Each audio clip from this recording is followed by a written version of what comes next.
సోదరులారా, మిత్రులారా, ప్రస్తుతం మనం రాజకీయాల్లో అనేక మార్పులు చోటు చేసుకుంటున్నాయి. 2019కి 2024కి మనం చూస్తే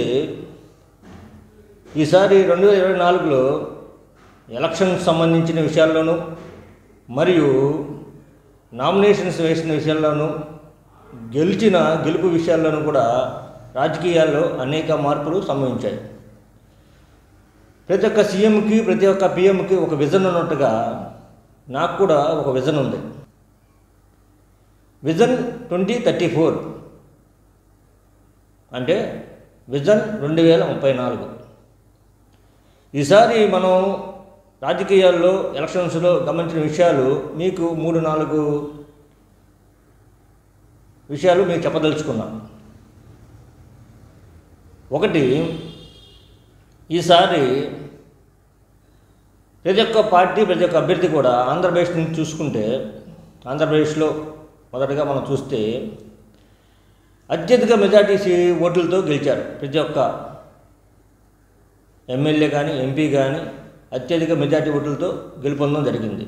అంటే ప్రజలు ఏకపక్షంగా ఒక్కరికే మెజార్టీ ఇచ్చారు. నెంబర్ 2 పాయింట్, ఈసారి అసెంబ్లీలో ఏపీ అసెంబ్లీలో అత్యధికంగా కొత్తవారు 82 మంది ఎమ్మెల్యేలుగా పదవీ స్వీకారం చేయబోతున్నారు. అంటే అసెంబ్లీలో అడుగు పెట్టబడుతున్నారని అర్థం. నెంబర్ 3 వచ్చేసరికి ఈ 40 సంవత్సరాల్లో కూడా ఎప్పుడు కూడా గెలవని నియోజకవర్గాల్లో టీడీపీ గెలిచింది. టీడీపీ పార్టీ ఎప్పుడు గెలవని నియోజకవర్గాల్లో 6 నియోజకవర్గాల్లో టీడీపీ విజయం సాధించింది. అంటే అక్కడ కూడా మార్పు వచ్చిందని అర్థం. అలాగే ఈసారి అత్యధికంగా యువ ఎమ్మెల్యేలు ఎంపీలు గెలుపొందారు. అది అసెంబ్లీలో కావచ్చు, వేరే పార్లమెంటు లోక్సభ ఎలక్షన్స్లో కావచ్చు.